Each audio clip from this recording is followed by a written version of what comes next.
Okay, guys, let's cover some headlines. There's some stuff here that needs to kind of be talked about real quick. If you saw Tim Henderson's live stream he just put up, there was rockets fired. We have that story here in the Jerusalem Post. It's 3 rockets, 2 rockets. They were intercepted by the Iron Dome. You can see them in the picture right there. So we know this is going to be a continuing escalating issue. And actually, they really weren't fired from that far out either. You can see where the trails drop off the backside of the picture there. So they weren't fired from too far out. So what they're doing is they're trying to, you see the buildings on the right side of that picture? They're trying to target those buildings because of the massive amount of casualties that would be in there, but Iron Dome gets it. Okay.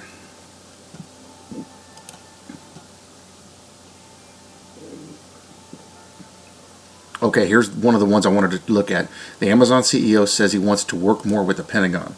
Now, you guys know I've covered about Amazon and some of the stuff that's going on with the Mark of the Beast. Amazon actually is starting stores in different parts of the country. I believe they're building one here in Texas. And it's a store where you don't take any money in. If you have your digital account activated, which you can have the RFID chip in here, or you can have the card, and or even your phone too. Some Walmarts are doing this now. But you can go in. It's run by 5 people. Everything is computerized. All the shelves, the computer registers what you take off, price, what it is, all that kind of stuff. And it uses facial recognition, biometrics, as you walk through. You can also do a hand scan or iris scan to be identified also. It's all biometric based, all computer based. You walk through, you get all your stuff, it registers it, and when you walk out, it registers that you walked out and automatically deducts some money from your bank account. So you literally have to wait in no lines. You go in, grab your stuff, and leave. Done deal. This is all part of the Beast system. I've been harping about this and harping about this. I actually did it up in my church and got laughed at a bunch of times. But this is going to be the Beast system. And there's going to be key parts that are going to play in that Beast system. If you get yourselves wrapped up in that, heaven help you. But Amazon is one of the big pushers of this stuff. They're one of the big ones that are working with this stuff. And a lot of people like Kushner, some of the other key people, they're all invested in Amazon. They're pushing this. Kushner actually has an RFID development company in his building at 666 Fifth Avenue.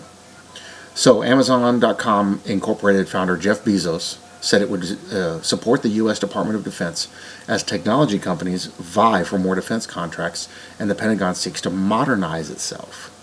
We are going to support the Department of Defense. This country is important, Bezos said in an annual defense forum at the Reagan Library in Simi Valley, California.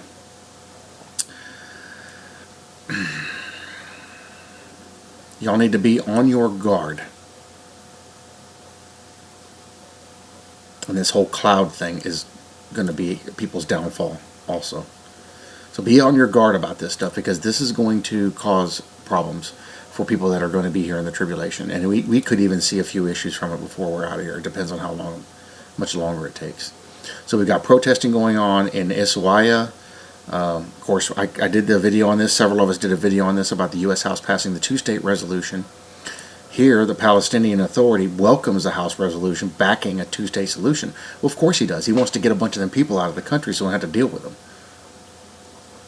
The Palestinian Authority also called on the U.S. administration to back down on its erroneous policies regarding the states of Jerusalem settlements and a 2-state solution. And what they're doing is, in case you guys don't know, they're saying that Israel doesn't have claim to the land. The Palestinians were there before they were. Yet every single bit of the archaeology being done, literally old Israel is rising up from 2,000 years ago, no evidence of Palestinian occupation. It's all Israeli. So they can't prove their case. It's just they're crying, and they're going to give in to them because that's what's supposed to happen. So the Palestinian Authority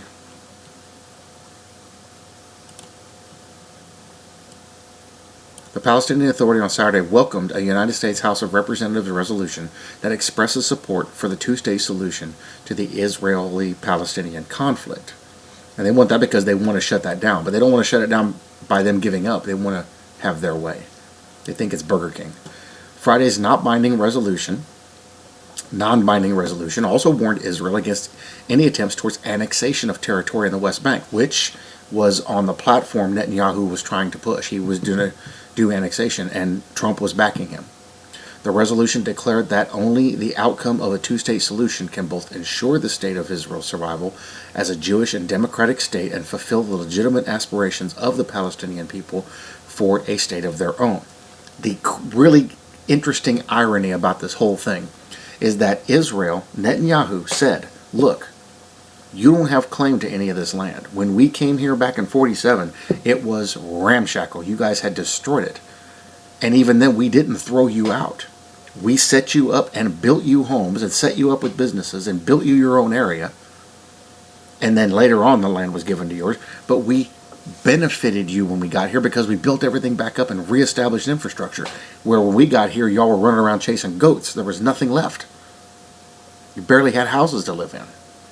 Now you guys are crying because now you want to take over what we've built. You have no claim to this. He goes, so here's what we'll do. We're not going to give you a state. We're going to give you citizenship that allows you to live in here and become a citizen of Israel. And almost all the benefits associated with it. That wasn't good enough for them.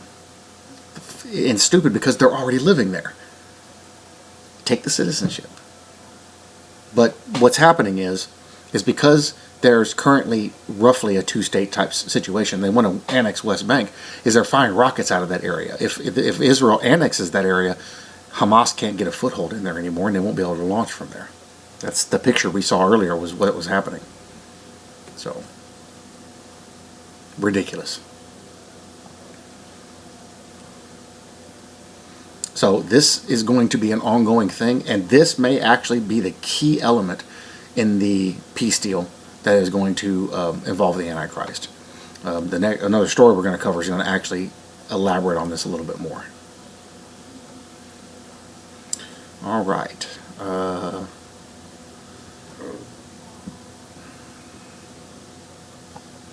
Where was the other one?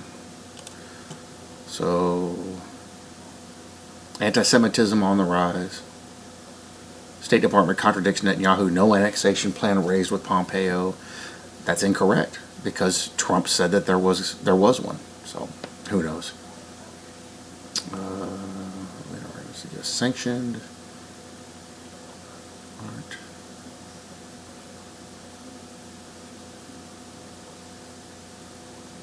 What was the other one? There was another story.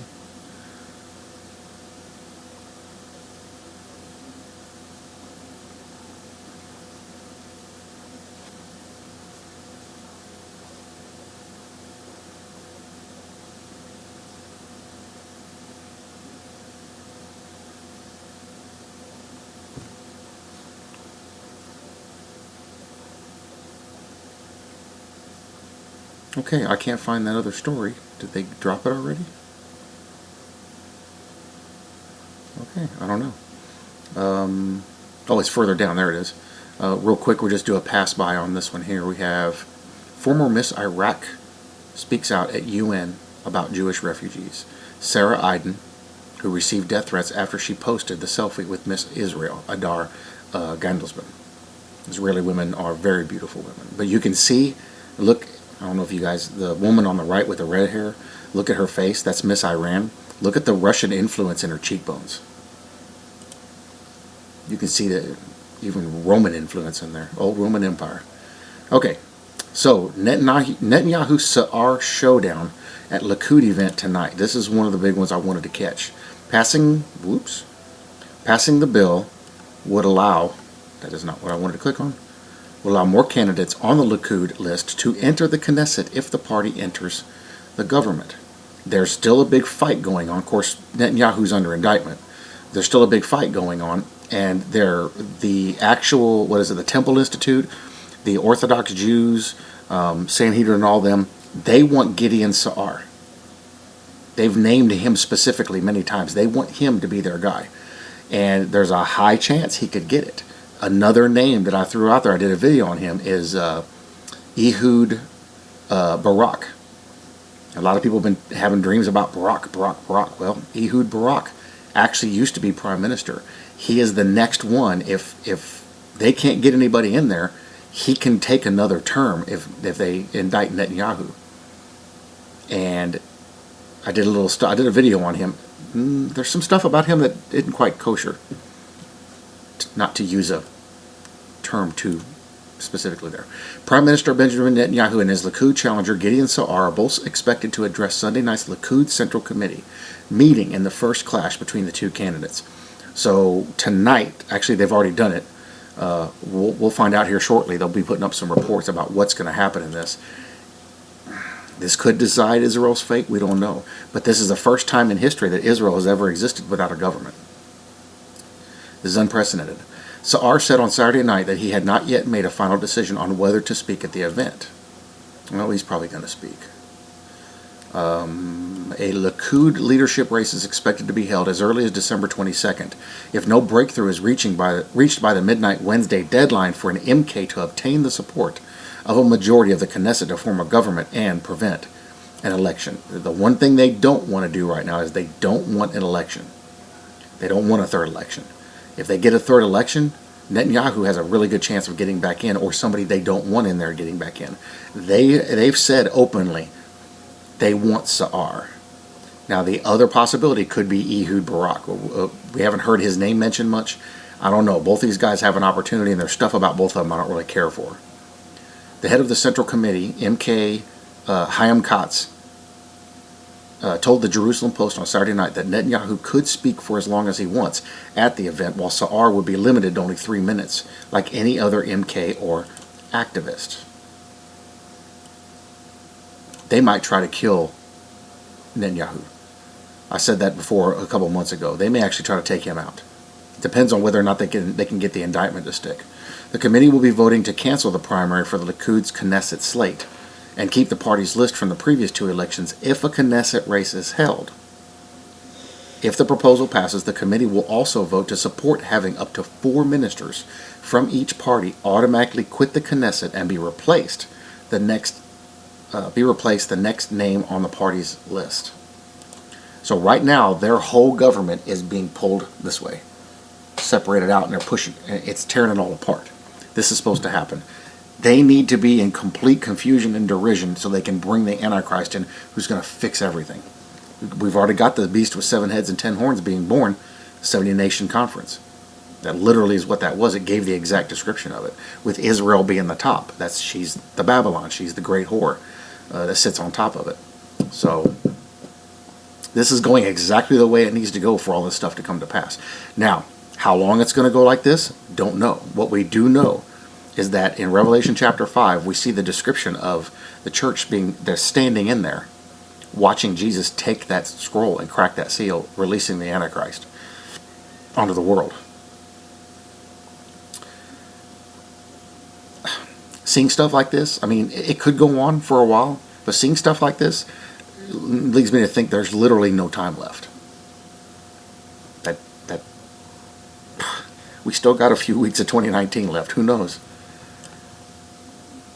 Passing the bill would allow more candidates on the Likud list to enter the Knesset if the party enters the government. Now, if that happens, that could change how they vote by quite a bit.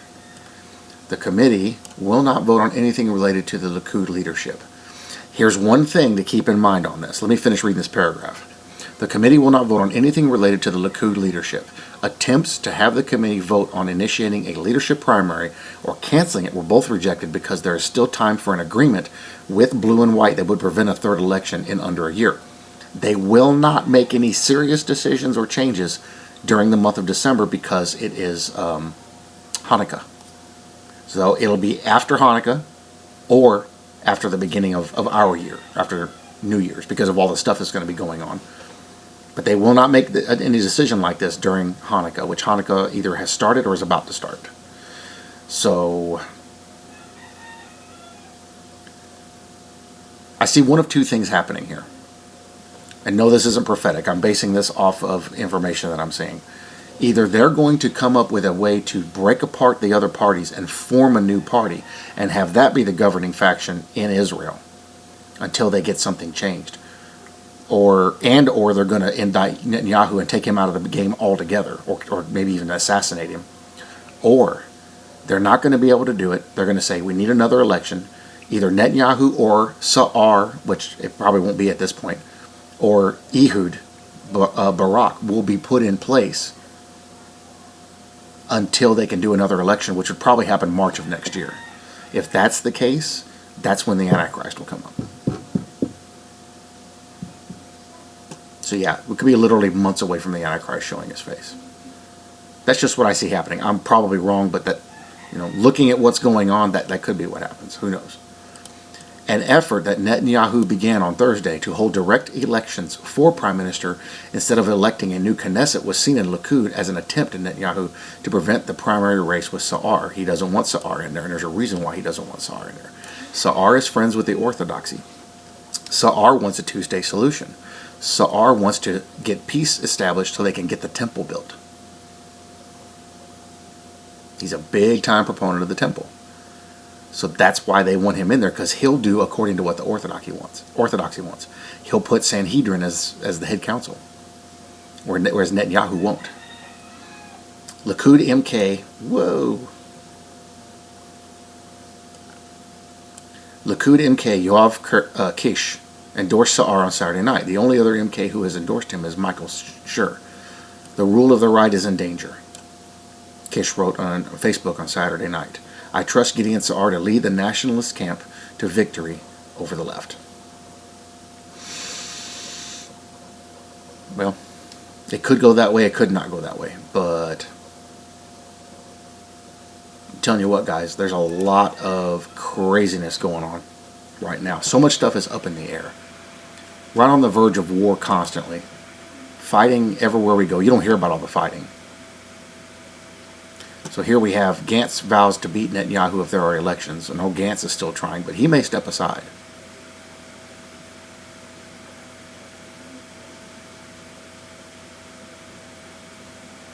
And here's Rashida Tlaib and Ilhan Omar running off at the mouth again.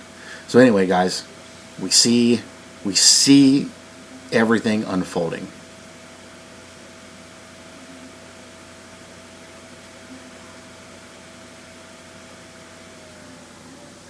Belgian teacher shares Facebook video of Imam's sermon about jihad on Jews. And when are they not talking about jihad? She went to Iraq. They were doing their prayers a couple times a day and talking about jihad in their prayers. Okay, guys. Well, that's the headlines I wanted to cover. I'll link this page for the Jerusalem Post in the description, so you can click on it and read some of these stories in their entirety. There's a lot of information going on here. There's a lot of things unfolding. You can go look on the Times of Israel too. That's another good one to look at, and it talks about a lot of this that's going on over there. So let's keep our eyes on the skies. Let's stay focused on the truth. Let's stay focused on the gospel of grace, the love of God, John 3:16 and 17, salvation, Ephesians 2:8 and 9, and the gospel, 1 Corinthians 15 verses 1 through 4. And when it comes to dealing with people, you're going to have to use your discernment and best judgment on that. If you think you can win the discussion, go for it. I recommend not even talking to them anymore, because it's just gotten to the point where we can't reason with them. And they take everything and twist it anyway. So, love you guys. Bless y'all in Jesus' name. We fly soon. Keep looking up.